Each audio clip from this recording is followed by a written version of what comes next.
on the screen here. Okay, so if you don't see that message, that means the lecture is not recorded, then you can let me know. Okay. So what we did last time was we were looking at driver characteristics, which were two, perception reaction time and the visual acuity. Then we looked at the walking characteristics of the pedestrians. Then we moved on to the vehicle characteristics. Vehicle characteristics were acceleration, deceleration, and turning characteristics. And we said these characteristics change according to weight, size, and operating characteristics of the vehicle. And we discussed about the design vehicle as well, that vehicle should be the largest one with reasonable frequency on the road, and we should cover at least 95% of the traffic. Okay. So any vehicle which is fulfilling these requirements can be selected as the design vehicle. So today we will look at the operating characteristics of the vehicle. Operating characteristics are divided into two categories: low speed turns and high speed turns. And the barrier between them is the 10 miles per hour value. Okay, so any turn which is made at 10 miles per hour or less is called as a low speed turn. Any turn made at high speed than this is known as a high speed turn. 10 miles per hour basically means approximately 16 kilometers per hour. Okay. Now, why they are different from each other, low speed turn and high speed turn? Because in low speed conditions, the forces acting on the vehicle have minimum effect. The external forces acting on the vehicle have minimum effect. Now, my question to you is, give me examples of few external forces acting on the vehicle. Give me examples of few external forces which act on the vehicle while it is moving. Yes, go ahead. Air. Sorry? Air. Air, okay, wind, okay, fine. What else? Friction. Friction, yes, yes. Anything else?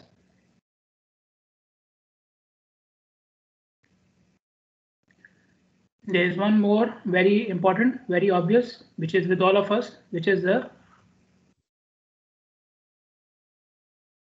weight. Is what? Weight. Yes, most of us are, we are overwhelmed by the weight. Yeah. Anyway, so these are few of the important forces. So these forces create more resistance when the vehicle is moving at high speed, because these are the resistance forces. So as you know, the law of nature is when you push something hard, it comes up with a greater force. Okay, so same thing with with these forces as well, the external forces. When the vehicle is moving at low speed, so it generates less resistance, so the external forces have less effect on the vehicle, and vice versa.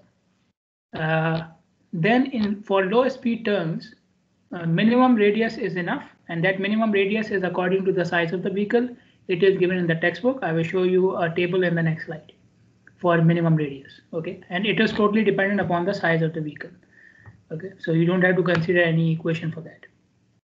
Now coming towards and you can see there are a couple of examples mentioned here. For example, a passenger car will only require a turning radius of 24 feet. Okay, a big double tractor trailer, it's a very big truck.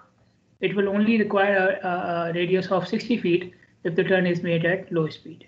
Normally, turns which are made at intersections are considered at low speed.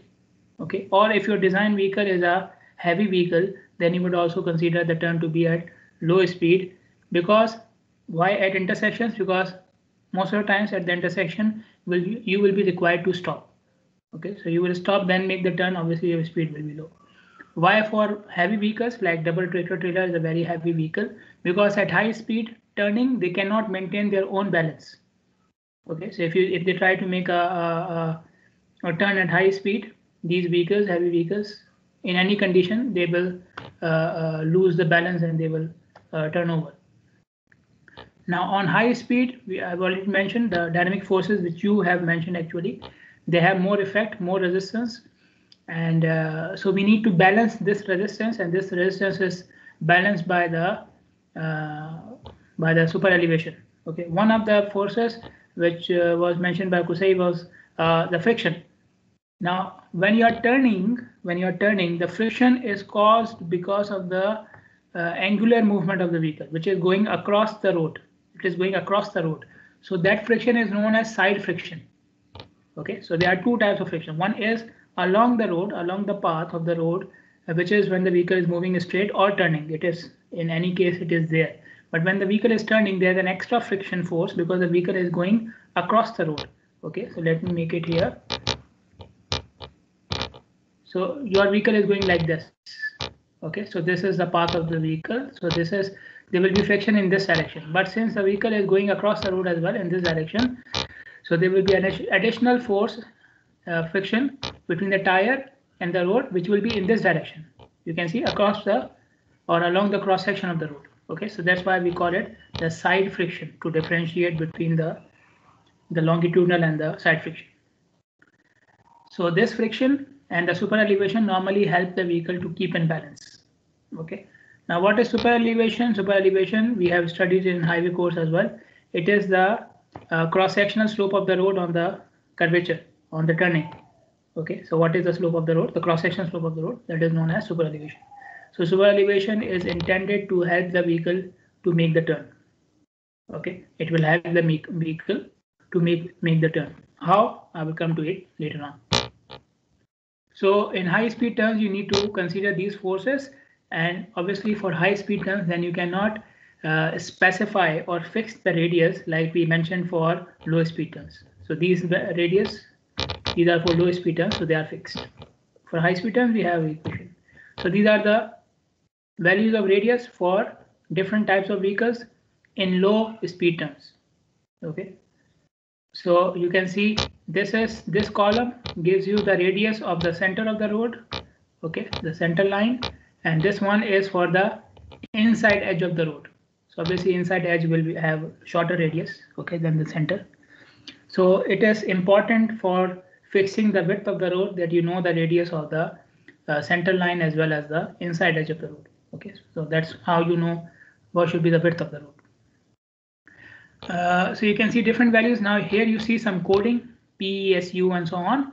So this coding, the full form of this coding is given in the traffic book, and it has a wider table in the highway engineering textbook by Garber and Hoyle. So if you want to know what type of vehicle we are talking about, go to the textbooks. Okay, or it is available online as well, no problem. Okay, and so in the textbook you will find the coding, the size of the book, and then you have the radii here. But there are few things which are very obvious here. P means passenger car, so this is for passenger car. SU means single unit truck, okay, and obviously bus is very clear here. And then these are big trucks, trailer trucks, and these are recreational vehicles. Okay, so if you want to know the full form, go to the books. Okay, now let us talk about high speed turns. Okay, so 5 high speed turns, the vehicle is going straight. Okay, initially your vehicle is going straight. Then you try to make a turn, okay, towards the right hand side or towards the left hand side. So you will face some extra resistance because you are trying to change the path of the vehicle. Okay, the vehicle was going straight. Now you are trying to change the path of the vehicle. So there will be some extra forces acting on the vehicle, and these forces will be known as centripetal forces. The forces which are resisting the turning of the vehicle. Okay, so they are trying to make sure the vehicle, they are trying to keep the vehicle in a straight path. Okay, centripetal forces. These forces must be balanced by, as I said earlier, the super elevation and the coefficient of side friction or the side friction. So in the highway course by Garber and Hoyle, the book by Garber and Hoyle, we did the full derivation of this equation, but here we are going straight to the point that this is the equation you need to balance. Okay, now in this equation, E is super elevation, the cross-section slope of the road, which will be in percentage, so it is multiplied by 0.01. F is the coefficient of side friction, S is the speed, G is the gravity, and R is the radius of the curve. Okay. Now in this equation, you can see this value. So I told you E, and you multiply E with 0.01, so it will become in fraction. And F is also in fraction. So when you multiply two fractional quantities, the result is even smaller than both of them. Okay.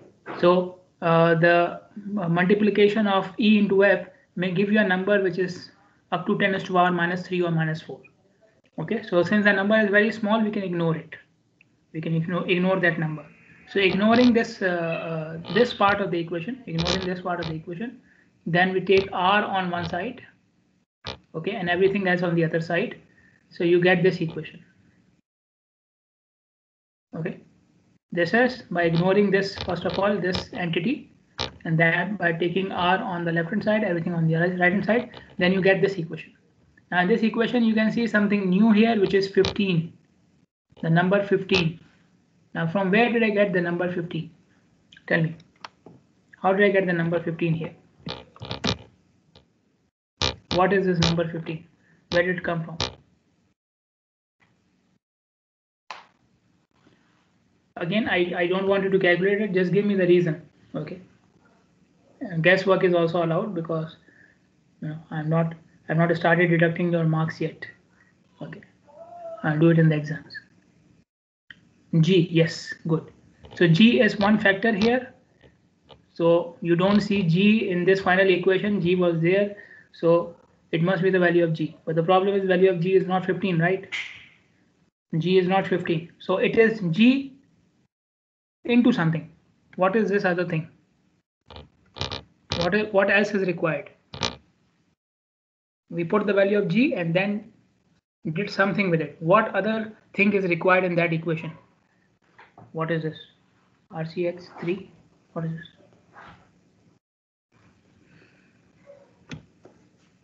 Yeah.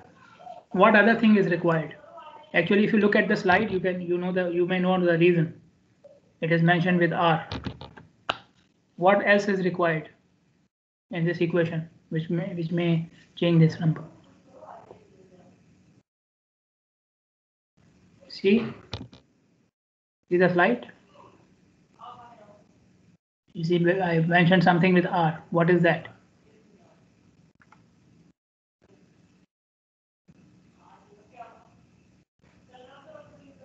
Yes, anyone? If you are just putting the value of G, then it will be 32.2 or 9.81. Why it is 15? What else did we do? Yeah. See the equation. Now you can see the equation.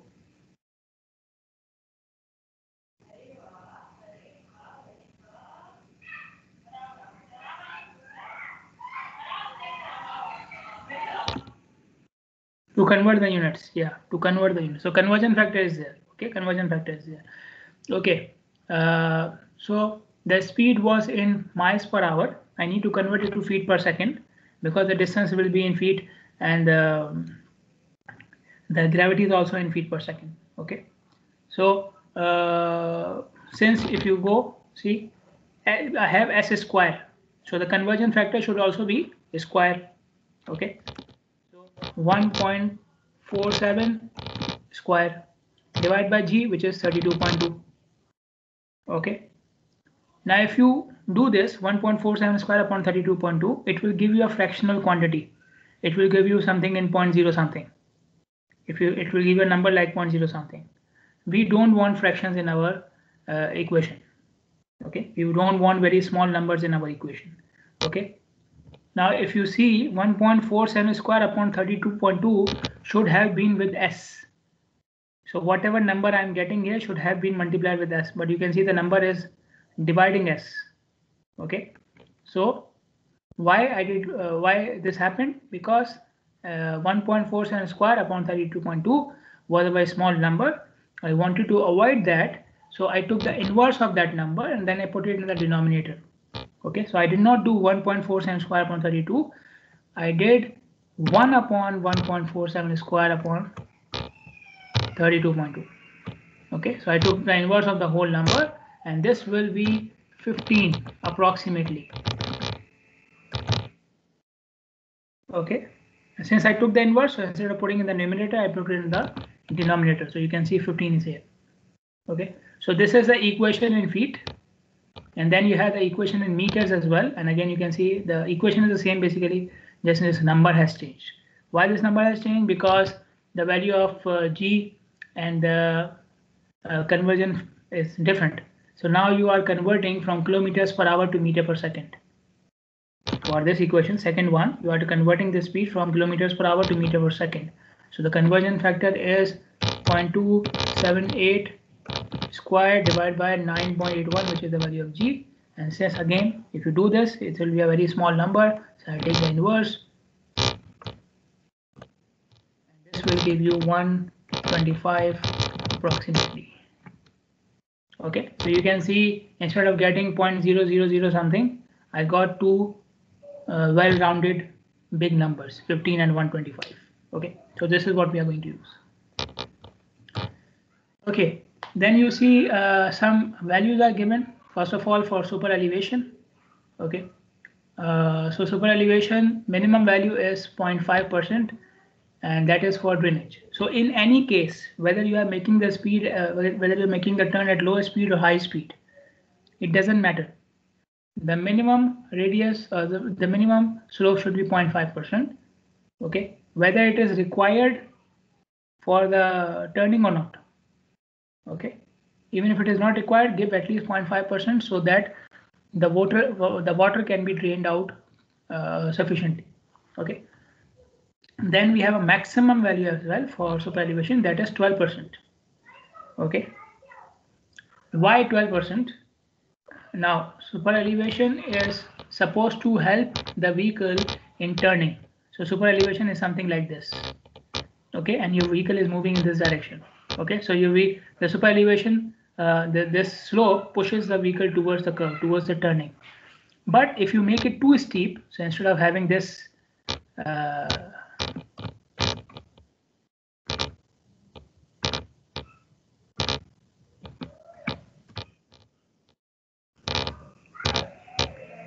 okay, instead of having this super elevation, if you have too steep super elevation, the super elevation is too steep, then it will even it will push the vehicle too much, and the vehicle may fall over.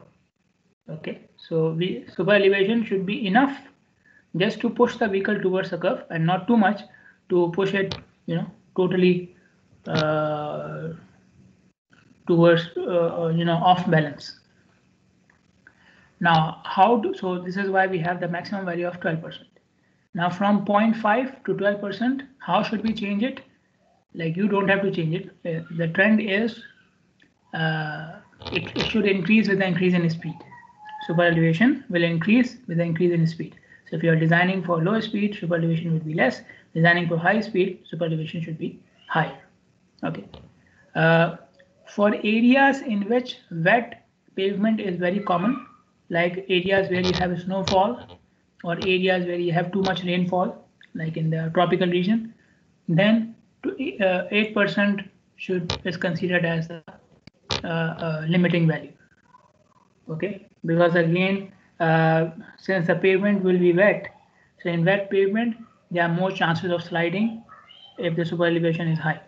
Okay, so in order to account for the extra effect of the wet pavement, we push the super elevation down.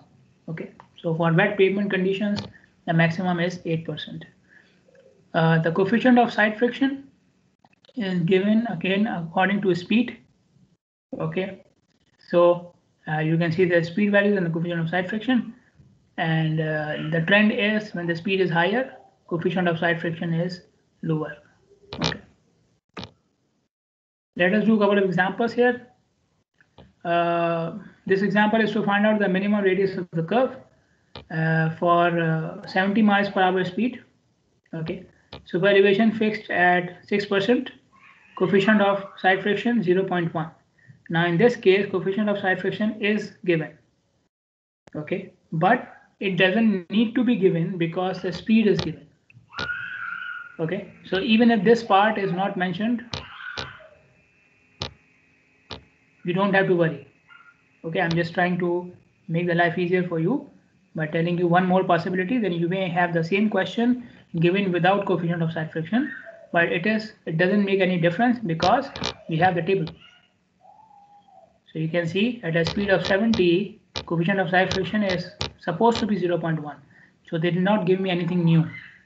Okay, they just use the value from the table and copy paste it. Okay, so don't worry if the speed is given and the coefficient of side friction is not given. Now, since the speed is in miles per hour, so I will use the equation of radius in feet.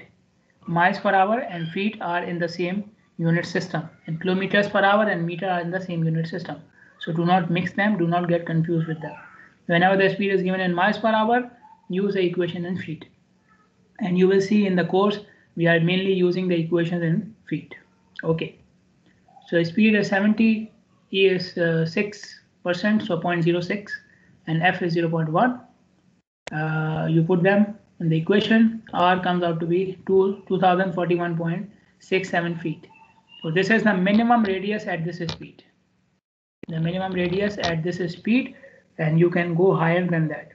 So if you on the site, if you construct a curve of 2100 feet, it is good, but if you construct a curve of 2000 feet, it is not allowed. Okay, because it is less than the minimum value you have calculated. Okay, let us look at another example, and this example I will ask you to do some calculations as well. Now, this is the sort of example which some of you may have faced in the first exam of the highway course in the last semester, and there was a big fuss about that because we did not cover that example in the class. So now we are covering this example in the class. So that means what? The question in the exam will be even tougher. Okay, tougher than this one. Okay, so be prepared. Pull out your socks or whatever. Okay, pull up your socks. I think not pull out. Sorry, pull up your socks. The highway curve with radius of 800 feet, super elevation of 6%. Find out the speed. Okay, now you can see we have this equation for calculating the radius, and this equation, the radius is given, E is given, but that means we are left with two unknowns, speed and coefficient of side friction, and these two are interrelated. Okay, they are interlinked with each other. So first problem is I have two unknowns in the equation, and the second problem is these two unknowns are interlinked with each other, not with something else. So if I had something else to calculate F, I would have calculated it. Okay, but now I have just one equation with two unknowns, and if I get one value, then I may have the other value as well. So what can we do?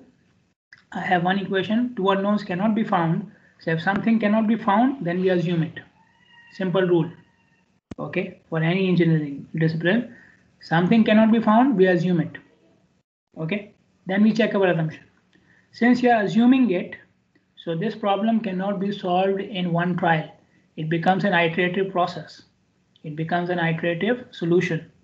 So you assume the value of F, and then you check your answer for speed. Okay, if the answer meets your assumption, you will stop there. If the answer doesn't meet your assumption, you will go ahead to the next value of F. For example, you can see the first iteration here. The first iteration is 800 was the radius, is given fixed. 6% super elevation is given fixed. F, I assumed it to be 0.1. Now if you come to this table, then you can see at 0.1 the speed should be 70 miles per hour. Okay, so I will put F as 0.1 here, and I will calculate the speed. And you can see the speed comes out to be 43.81 miles per hour. Okay, is it meeting my assumption? No.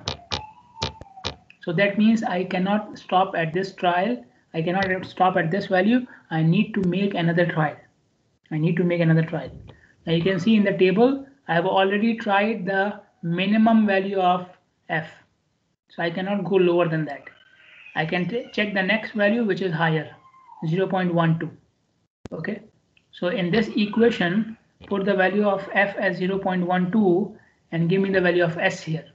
So to replace 0.1 with 0.12 now, and give me the value of S. How much S you are getting, how much speed you are getting.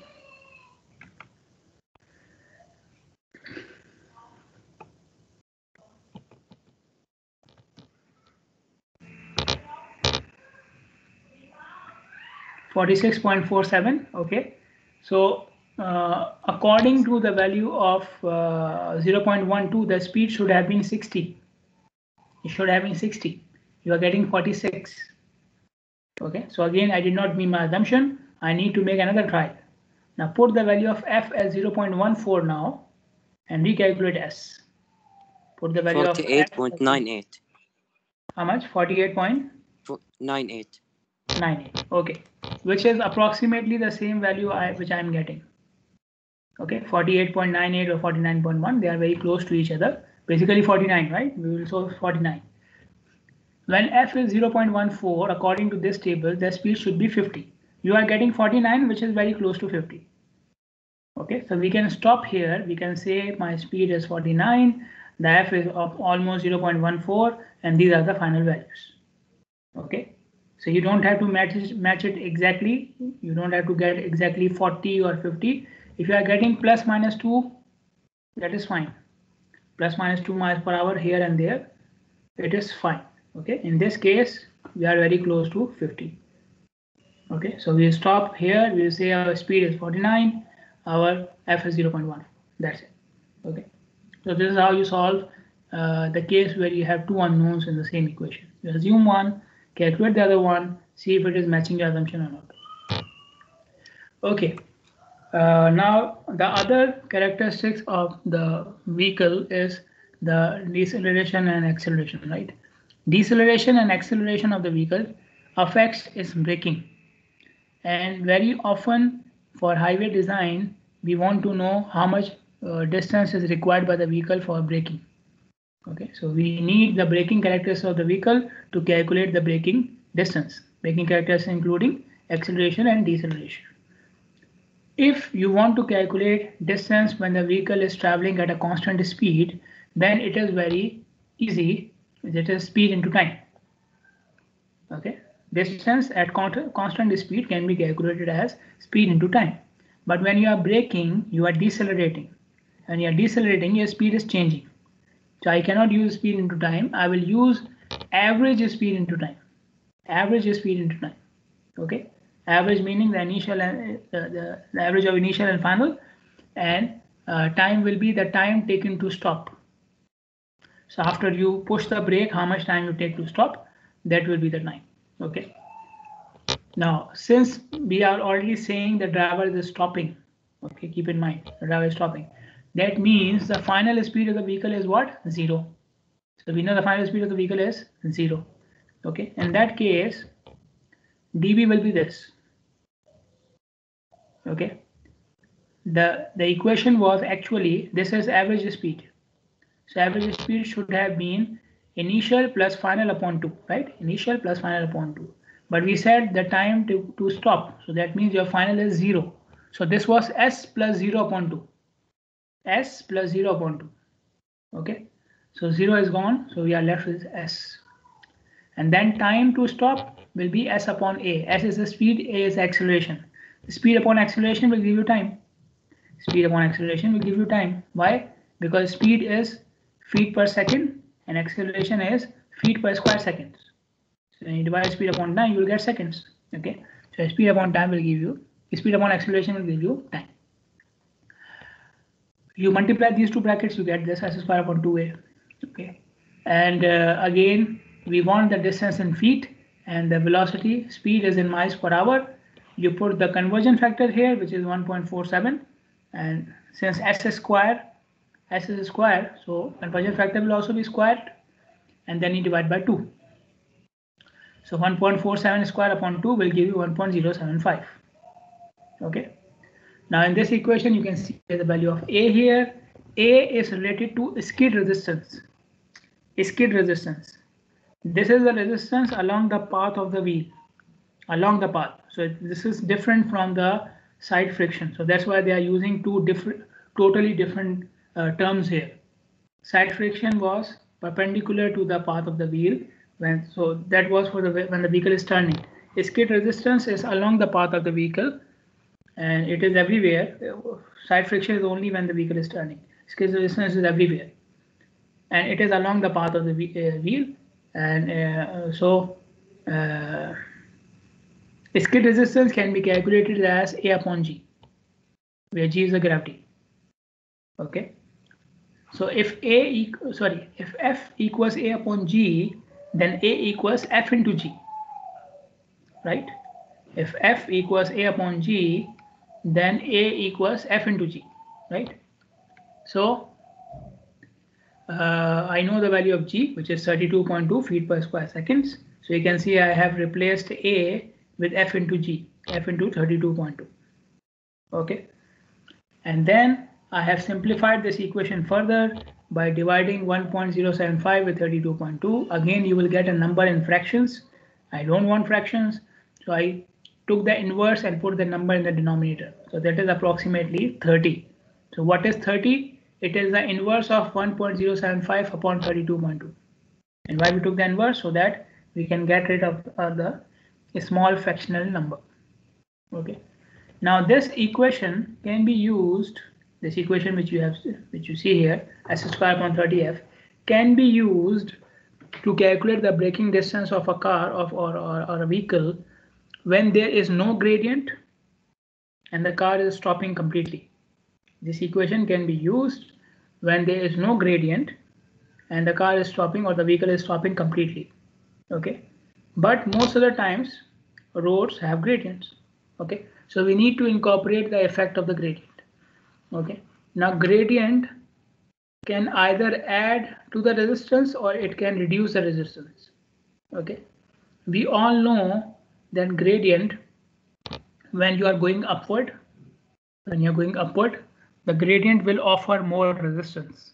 When you are going downward, the gradient will offer less resistance, right? Resistance to your motion, I mean. Okay, so you can see here in the next equation in the denominator. In the denominator, you can see this term 0.01 plus minus 0.01 g, where g is the gradient of the road. And we are using plus and minus both here.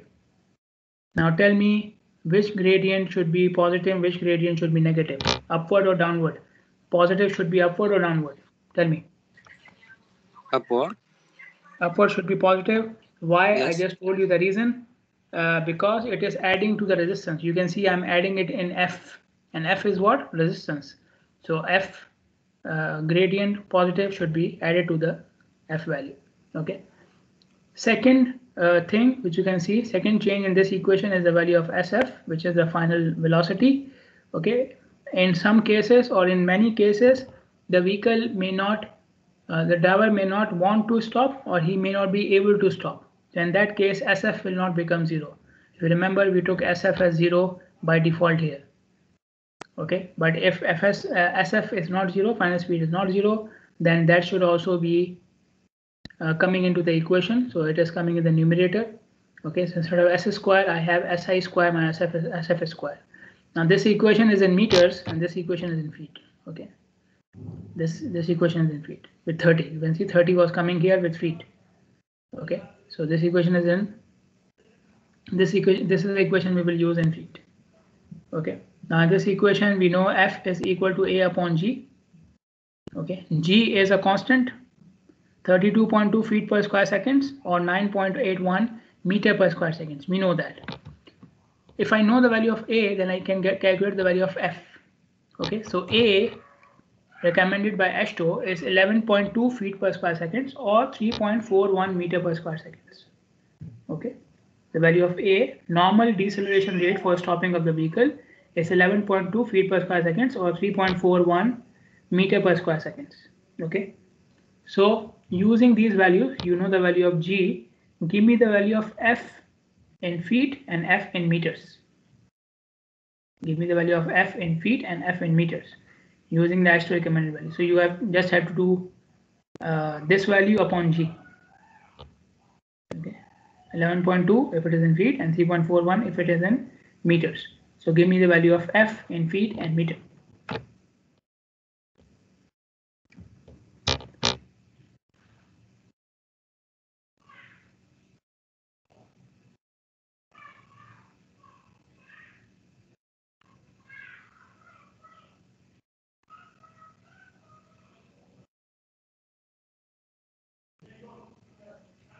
Yes.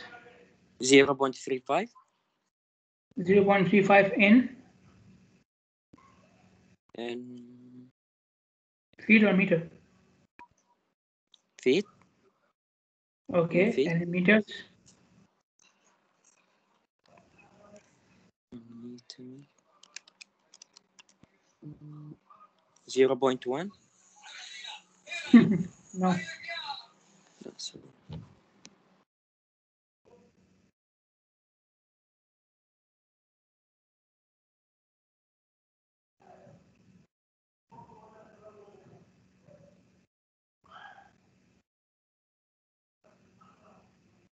10 for meters. Sorry? 0.34. It's the same for meters. Yeah. 0.34. Yeah, basically they will be same, right? They will be same because you are changing units on both sides of the ratio, right? You are changing acceleration as well as gravity both. So the answer will remain the same, right? So it's 0.347 or 0.35 approximately, whether it is in feet or meters. Okay, so that was something you know, tricky. Okay, let us look at an example. So there is an accident, and there's an investigator who is trying to find out the details of the accident. So in the accident, a vehicle has hit the abutment of the bridge. Abutment means the side of the bridge. Okay, on bridges you can have a small barrier, concrete barrier on the side, or it can be a wall, depending upon the security required, the safety required at the bridge. Okay, abutment means it's a wall. Okay, so it's a high barrier, a high yeah, a barrier with more height. So it covers like the height of the person. Okay, so it's the abutment. So a vehicle has hit the abutment of the bridge, okay, and they have a method. I don't know about the details of this method, but they have a method according to which they can find out the speed at which the vehicle has hit something depending upon the damage. So if the vehicle is damaged this much, then this must have been the speed or something. Okay, they have a method like this. It's not in our area of specialization. It is not related to civil engineering, but they have a method. Okay, and it is not mentioned detail in the book. So they found using some method that the final speed of the vehicle is 20 miles per hour. Okay. Before the vehicle hit the abutment of the bridge, they have found some skid marks on the pavement, on the surface of on the ground surface. They have found some skid marks. What are skid marks? When you are braking hard, okay, so you push the brake full towards the bottom of the to the floor, fully to the floor, then your wheels get jammed completely. When you push the brake hard, your wheels get jammed completely, but your car is still moving because of the inertia. So this creates, uh, the black marks on the pavement. Okay, because of hard pressing of the brakes, the wheels are not moving, the car is inertia, so this creates some black marks on the pavement. These are known as skid marks. With these marks you will find some smoke being produced, okay, and you hear the sound which you have often heard in the movies as well, something like this. Okay, so it is good to hear it, but it is not good to experience it. Okay, God may save us from having a situation where you have to uh, push the brakes so hard. Okay, so they have found some skid marks. Skid marks are generated when the driver is braking, right? So you go to the site and you find out, you measure the length of the skid marks, that becomes your braking distance, because skid marks are indicating the braking. Okay, so they measured the length of the skid marks. They found that they are 100 feet on the pavement and 75 feet on the shoulder. Okay, so let me make a sketch here to explain to you. So this is the abutment of the bridge. Okay, beside the abutment you have a grass shoulder. This is a grass shoulder, and then you have the pavement. The car was here, it started to brake, so it went like this, okay, towards the abutment, and hit the abutment, boom. Okay, so the length of the skid marks on the pavement was 100, and on the grass shoulder it is 75. Okay. Now, since the surface is changing, then the coefficient of skid resistance will also change. If the surface was the same, then skid resistance will remain the same. But since the surface is changing, the skid resistance coefficient will also change. So on the pavement, it is 0.35, and for the shoulder, it is 0.25. Okay, pavement 0.35, shoulder 0.25. There is no gradient. No gradient. Okay, so G is 0. We want to find out the velocity, the speed of the vehicle at the beginning of the skid marks. So this is from where the skid marks have been started. So we want the velocity or speed of the vehicle at this point. Okay, at this point when the driver hit the brake. Okay, so since the skid resistance is different, so I have to solve this problem in 2 steps. If the skid resistance was the same, then I can do it in 1 step. Okay, so I have to solve it in 2 steps because of the skid resistance. Okay, now you can see here the car did not actually stop completely. Okay, it has a final velocity of 20. Okay, so going back to the braking distance equation, I will use this equation. Okay, when you're using it on the shoulder, I will start from the shoulder. Why? Because for the shoulder, I know the final speed. For the shoulder, I know the final speed. That final speed is 20. Okay. Gradient, they said take it 0. F for the shoulder, 0.25. Okay, it is point. Okay, and braking distance, the skid marks on the shoulder were up to 75 feet. Okay, so give me the value of initial speed on the shoulder when the car entered the shoulder. How much is that? 31.02. 31.02. Good. Now I will apply the same approach to the pavement now. Now for the pavement, the values will change. The value which you have calculated, okay, 31.01 becomes the final speed for the pavement, because when it entered the shoulder, it exited the pavement. So for pavement, it is the final speed. So SF will be 31.01. Okay, dB is 100 feet, which is the length of the skid marks on the pavement, and F is 0.25.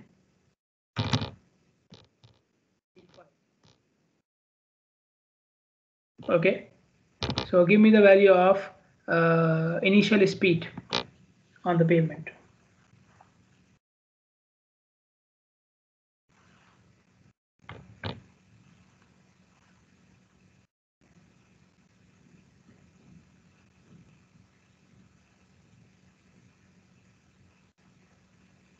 Yes.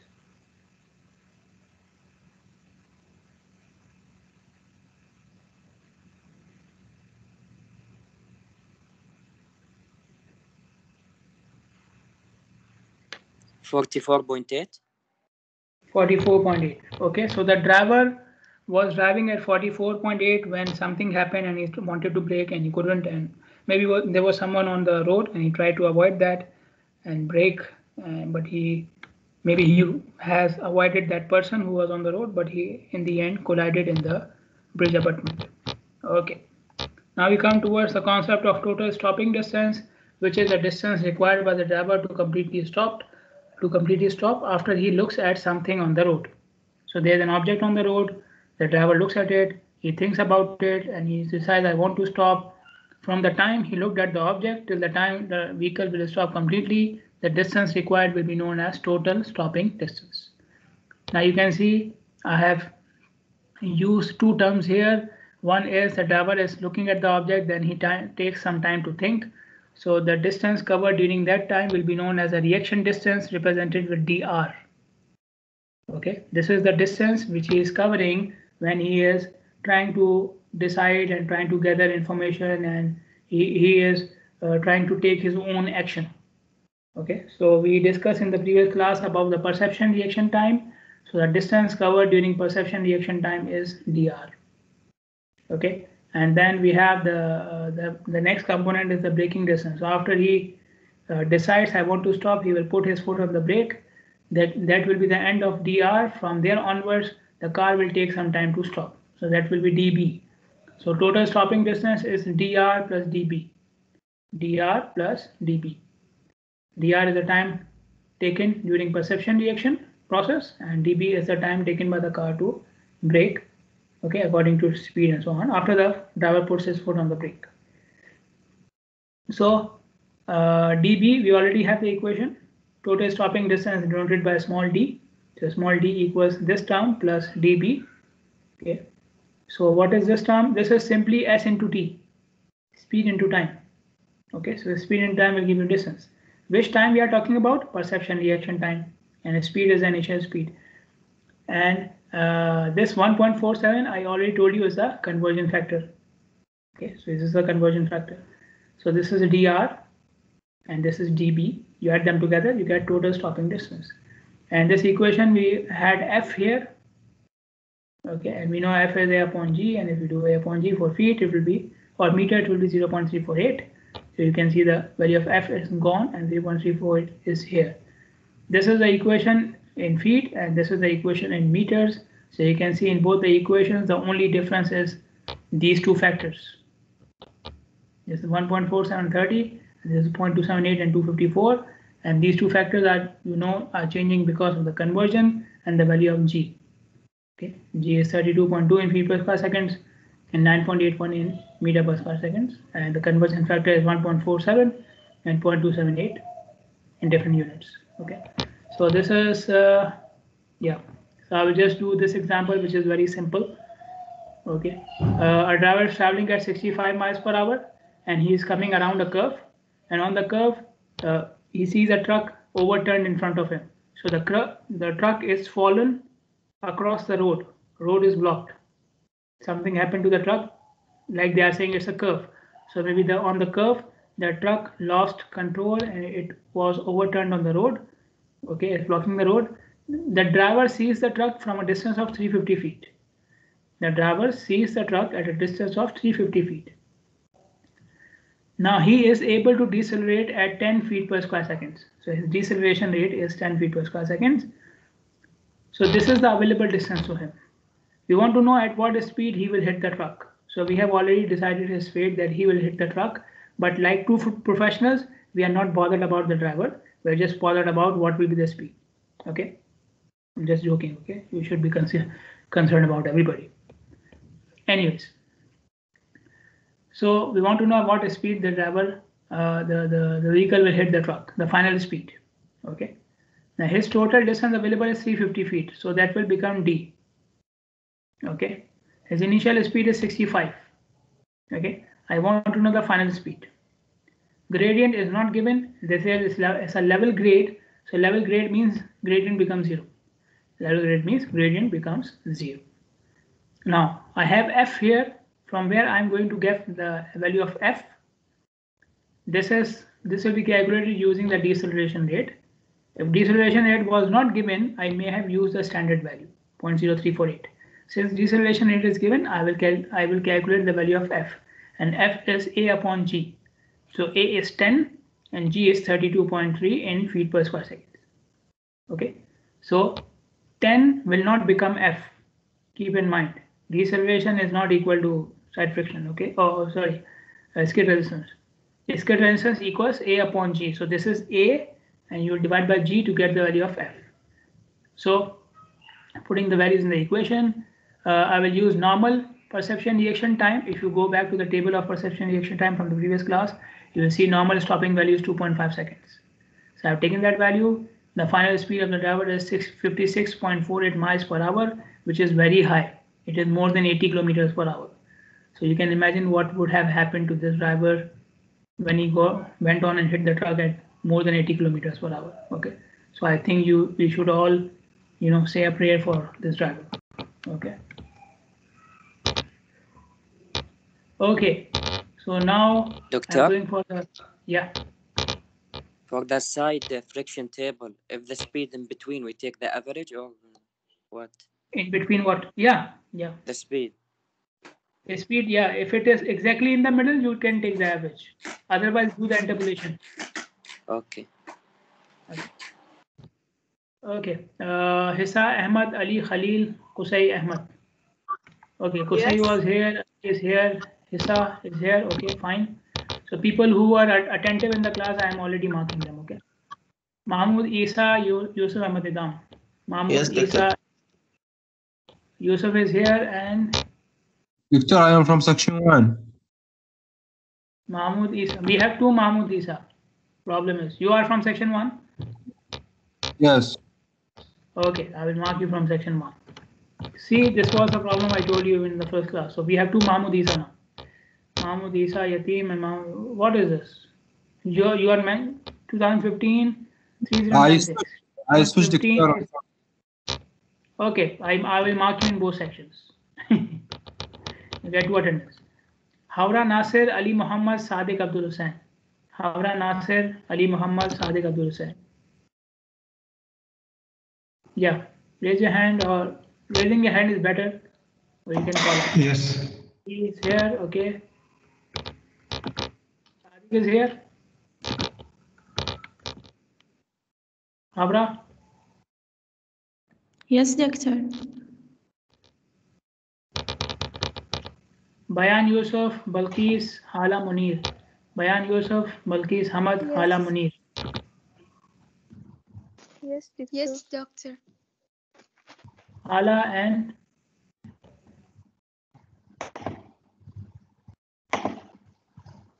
who else? Hala. Bayan. Who else said yes? Bayan Yusuf. Bayan Yusuf. Okay, Balqis is here.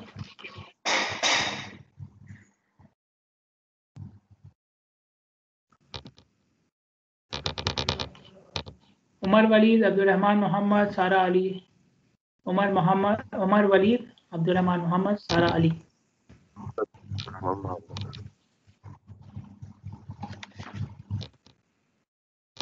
Balqis is here. Who else is here? Umar is here.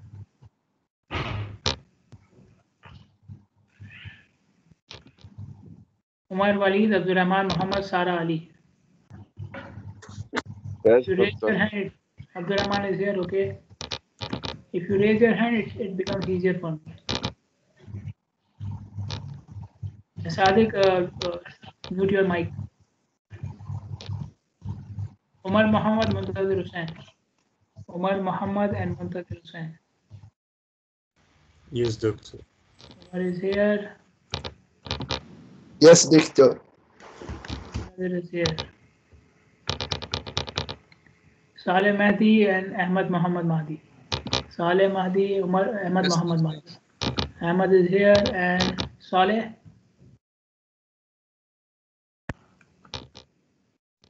Okay. Sara Khamis, Zainab Ali Ahmad, Maria Khalifa. Sara Khamis, Zainab Ali Ahmad, Maria Khalifa.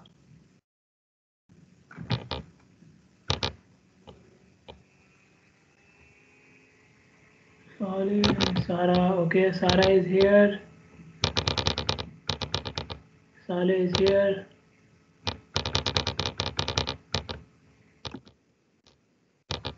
Zainab is here. Okay. Done? Everybody? Anybody from section 1? Anybody from section 1? You did not mark me. Me, doctor. Maria Khalifa. Okay, I didn't mark you. Maria Khalifa, done. Who is from section 1? Me, doctor. Abdullah Muhammad. Muhammad. Mahmoud Isa, doctor, section 1. Abdullah Muhammad and Mahmoud Isa. I marked you. Okay. Anybody else from any section now? Mahmoud Isa, Maria Khalifa, done. Okay, everybody done. See you on Sunday. Have a nice weekend. Assalamu alaikum.